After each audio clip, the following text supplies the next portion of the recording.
रतन टाटा अब इस दुनिया में नहीं रहे, लेकिन उनके 38 करोड़ के साम्राज्य के कौन होंगे उत्तराधिकारी।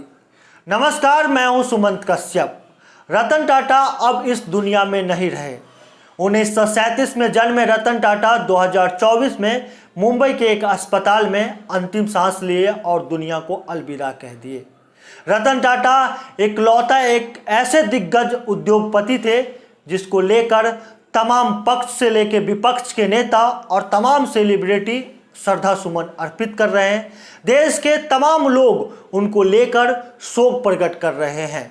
लेकिन इस बीच एक सवाल सामने आया है कि आखिरकार टाटा कंपनी के कौन होंगे उत्तराधिकारी, क्योंकि रतन टाटा शादी नहीं किए थे और उनके कोई बच्चे नहीं हैं। जिसके बाद तमाम लोग ये मानने लगे कि रतन टाटा के जो वारिस है वो कौन होंगे। लेकिन इस रेस में जो सबसे आगे चल रहे हैं वो रतन टाटा के भाई हैं नोबल टाटा। रतन टाटा के पिता नवल टाटा 2 शादियां की थी, जिसमें उनके एक भाई है नोबल टाटा, वो सौतेले भाई है। और उनको लेकर तमाम जगहों पे ये चर्चा होने लगे हैं कि अब टाटा कंपनी की जो 38 करोड़ के साम्राज्य है उनके दायित्व, उनके जो तमाम चीज़ों हैं देख रेख, वो नवल टाटा कर सकते हैं। लेकिन इससे पहले ही 2017 में टाटा कंपनी के चेयरपर्सन एन चंद्रशेखर को बनाया गया था। अब सवाल यह है कि नवल टाटा तो सबसे ऊपर चल रहे हैं, लेकिन नवल टाटा भी अस्वस्थ रहते हैं, उम्र भी ज़्यादा है, जिसके चलते कई लोग ये मानते हैं कि नवल टाटा के जो बच्चे हैं वो अब उत्तराधिकारी हो सकते हैं। नवल टाटा के 3 बच्चे हैं, जिसमें माया टाटा, ली टाटा और नवील टाटा, ये तीनों ही बच्चे हैं और टाटा कंपनी के प्रमुख दायित्व निभा चुके हैं। बता दें, एन चंद्रशेखर चेयरपर्सन हैं टाटा कंपनी के अभी, और उनके जो परिवार के कुछ सदस्य हैं वो टाटा कंपनी में शेयर होल्डर हैं। लेकिन रतन टाटा के जाने के बाद तमाम देश में शोक की लहर है। तमाम पक्ष और विपक्ष के नेता के साथ साथ तमाम सेलिब्रिटी रतन टाटा को लेकर श्रद्धा सुमन अर्पित कर रहे हैं, श्रद्धांजलि अर्पित कर रहे हैं। रतन टाटा एक लेजेंड थे। रतन टाटा जिस तरीके से भारतीय तमाम चीज़ों में, तमाम संकट में डट के खड़े होते थे, तमाम आर्थिक मदद से लेके शारीरिक मदद के लिए तैयार रहते थे। रतन टाटा ने अपने उद्योग के धंधा में भारत नहीं विदेशों में एक परचम लहरा चुके थे, एक अलग पहचान बना चुके थे। जिस तरीके से रतन टाटा ने एक टाटा कंपनी को भारत ही नहीं दुनिया में एक अलग झंडा बुलंद कर दिए थे, उसके बाद तमाम उस गरीब के लिए सोचते थे जो भारत में एक मध्यम गति परिवार से आते हैं, उनको आगे बढ़ाना, कई अस्पताल, कई होटलें और कई ऐसे कंपनियां खोल देना जिसके चलते तमाम गरीब लोगों को रोजगार मिलना, उनके सपनों को साकार करना। रतन टाटा एक उद्योगपति नहीं थे, एक मोटिवेशनल स्पीकर थे, इमोशन थे और तमाम लोगों को वो आगे बढ़ाते थे। रतन टाटा के जाना भारत के लिए बहुत बड़ा क्षति है। रतन टाटा इकलौता एक शख्स थे जिसको लेकर तमाम देश के छोटे छोटे लोग जो रतन टाटा को अच्छे से जानते नहीं थे, परखते नहीं थे, वो भी आज के डेट में उनके लेकर दुख व्यक्त कर रहे हैं, क्योंकि रतन टाटा की सोच और उनकी जो मानसिकता थे, अपने आगे नहीं बढ़ना, तमाम लोगों को साथ लेके चलना। रतन टाटा के बारे में बता दूं कि रतन टाटा के शादी नहीं हुए थे। इंडिया चाइना वार के चलते रतन टाटा के शादी नहीं हुए थे, जिसके चलते रतन टाटा के कोई बच्चे नहीं हैं। इसी के चलते अब इस कंपनी के उत्तराधिकारी को लेकर अब जो सवाल हैं उठने लगे हैं। रतन टाटा एक ऐसे उद्योगपति थे जो भारत के तमाम संकट में, आपको याद दिलाऊं, जब कोविड का वक्त था तब 1500 करोड़ के वो डोनेट किए थे। रतन टाटा छोटे छोटे कैंसर संस्थान से लेके तमाम ऐसे हॉस्पिटल लाना जिसमें कम पैसों में गरीबों को इलाज होना।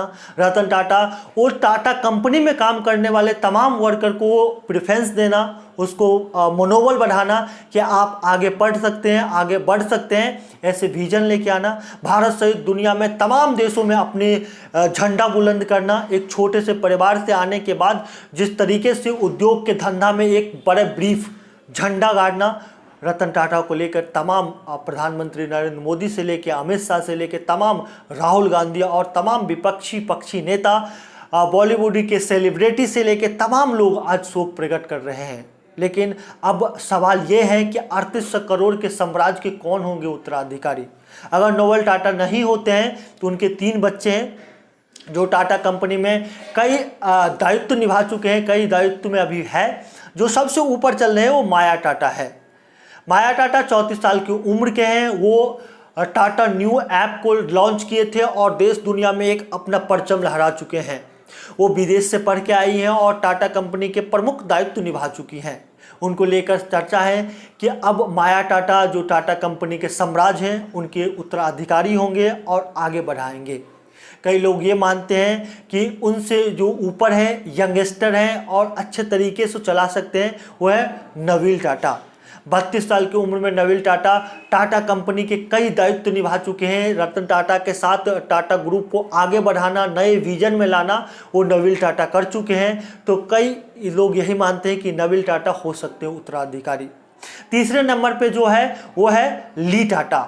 ली टाटा नोबल टाटा के सबसे बड़े बच्चे हैं, उनको लेकर चल रहे हैं। 39 साल के हैं कि अब वो टाटा कंपनी के उत्तराधिकारी हो सकते हैं और टाटा कंपनी को आगे ले जा सकते हैं, क्योंकि टाटा कंपनी में कई विभिन्न दायित्व निभा चुके हैं, टाटा कंपनी को आगे ले जा चुके हैं और वो अब दायित्व हो सकते हैं।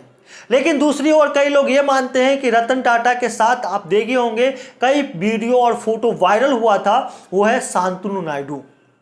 शांतनु नायडू को लेकर भी चल रहे हैं कि सबसे कम उम्र के मैनेजर थे। रतन टाटा के साथ वीडियो फोटो सोशल मीडिया में ज़बरदस्त ट्रेंड करता था। रतन टाटा उनको बहुत प्यार करते थे, सबसे विश्वसनीय वो लोग थे। रतन टाटा के साथ घूमना बैठना और बहुत ऐसे दायित्व निभाना। तो कई लोग यही मान रहे हैं कि रतन टाटा जो है वो शांतनु नायडू को लेकर कुछ ऐसे करके गए होंगे या आगे दायित्व देने की बात कही होंगे। सबसे यंगस्टर है, युवा है, उनको भी मिल सकते हैं दायित्व।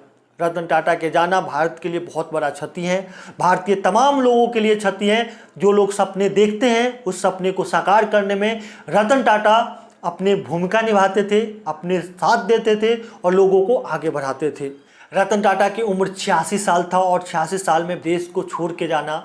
जिस जगह पे रतन टाटा ने झंडा बुलंद किए थे, एकलौता भारतीय ऐसे कंपनी थे जो तमाम विदेशी पावर को तोड़ ममोड़ के रख देना। एकलौता ऐसे कंपनी थे जिन्होंने विदेश से इंपोर्ट करना छोड़ के अपने देश में तमाम चीज़ बनाना और उनकी कार पे चढ़ के आपको विश्वास होता कि टाटा का है, कोई भी दिक्कत नहीं होगा। तमाम ऐसे कंपनियों को खड़ा करना, तमाम उस गरीबों को विजन को ले जाना।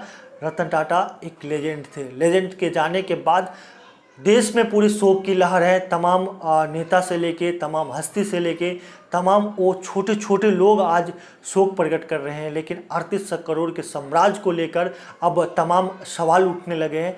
आप लोग क्या सोच रहे हैं? क्या रतन टाटा के जो उत्तराधिकारी होंगे ये रतन टाटा के फैमिली से होंगे या शांतनु नायडू हो सकते हैं या एन चंद्रशेखर ही हो सकते हैं? तमाम तरीके के सवाल उठ रहे हैं। आप लोग क्या सोचते हैं कमेंट बॉक्स में ज़रूर बताना। ऐसे ही वीडियो देखने के लिए हमारे चैनल को सब्सक्राइब करें, पेज को लाइक करें। जय हिंद।